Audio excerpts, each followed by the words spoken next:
Good morning. Interesting day in the neighborhood today. It is, I believe it's the 29th. Yeah, 29th. 66 degrees outside. Winds are 10 miles an hour, likely out of the west-southwest. Humidity is 86%, and I am feeling all of it. Even though it's 66 degrees, man, I'm having a hard time holding back to the sweat glands. So I used my slothfulness yesterday and taking a rest to be a little worker bee, bouncing around to all the many flowers in this garden we call the TLC. I believe Ethan streamed yesterday, and then Chris, and then I tried to spend a little bit of time on Jeff's channel, but didn't get very far yesterday. I would listen to the whole thing this morning. And then I did House of Woo. Then I finally got to Sherry and Jeremy's channel, which I've tried to listen to a few times. They go pretty long, and I'm really interested in the church fathers. But I'm always, every time I've tried to sit down and listen to them, I've run into issues. Either I fall asleep or whatever because it's so late and they just haven't risen. But I jumped on their channel as well. And then this morning I did my little short story thing that I thought was interesting, because that was playing off of a video that Ethan released with somebody, I can't remember his name, but he was talking about the difference in narrative versus logical, and how you can sometimes see that in the use of the words and but, because but is a reductionary move that tries to get down to the deconstructionist move, I guess. Maybe that maps to the logic move. But is an inclusive move where you're bringing it in. So we're folding in and not folding in. So it was kind of beautiful how this kind of all came through. And I was kind of contemplating and praying on it as I was getting ready to leave after my walk this morning, which took place after or during what's the name? Surfside, I think is Jeff's channel's name. But anyway, I was getting ready for a shower, and I had this idea kind of where it all kind of came together to what I've been talking about in my last few car videos. And that move to find the places where things start to transition, those transition points, those points of ossification or whatever, and how you could do that anywhere you are, right? And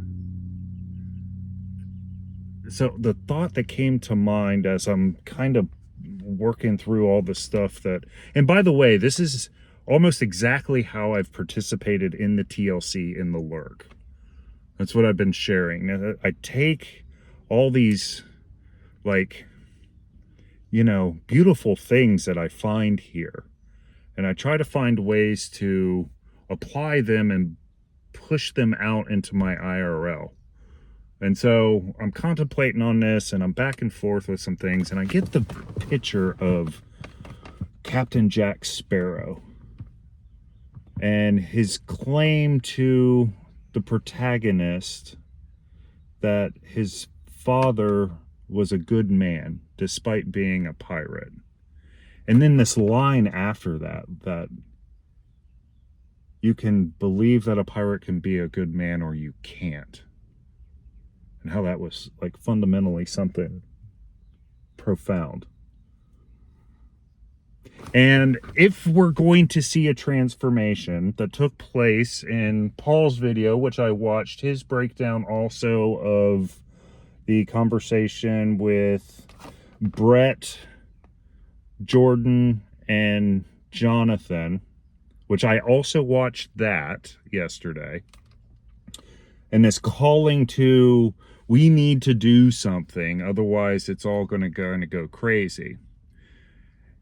And so the thought came through with Captain Jack Sparrow, and you can be a pirate and a good man.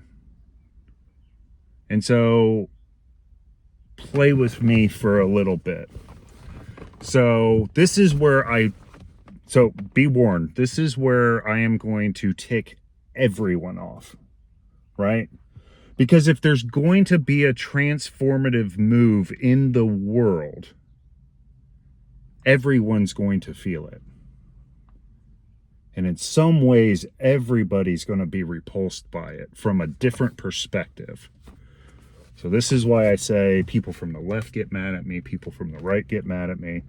So let's play with this idea. I was thinking about Brett's brother Eric on the portal, which is interesting. I just thought about that because that's kind of what I'm talking about. Talking to a porn star, a popular porn star that he was enamored with because she didn't make any changes to her body. And this idea that they originally started the conversation talking about how she had a hard time getting a house because of the industry she was in and the struggles of being in that industry. And that linked me to conversation that I had on the House of Woo and the Oneida people and their sex cults. And then that kind of went into this idea of Pornhub and incest porn, which was also linked to the Eric Weinstein conversation. What if, where you are right here and now, this porn star decided she wasn't going to take part in making of those types of films? Okay. So that's one example. And then we have a real life example from the other side of the aisle where you had the trans swimmer debate where she actually made a move. And you had this one swimmer that said she felt uncomfortable having to share a bathroom with the transgender, and it caused all this uproar. But she made a move, right? She like it or not, you know what, I'm not, that's not what I'm here to say. I'm just saying that made a move. She had an ideal and she realized it into the world, right? And she made a stand. She put things at risk, which is what the porn star would have done. She would have been taking a risk if she would have made the move to say, I'm not going to participate, which is what the swimmer did. And it got me thinking, because one of the last things I saw on YouTube was this, the Shema, which is the understanding of, "Oh, hear Israel," in the prayer. The Shema, I think is how you say it. And how that I hear, or "oh, hear," isn't really a fulfilling translation of that word. It's more like, because I guess there's not a difference between hear and obey in that word, in that language.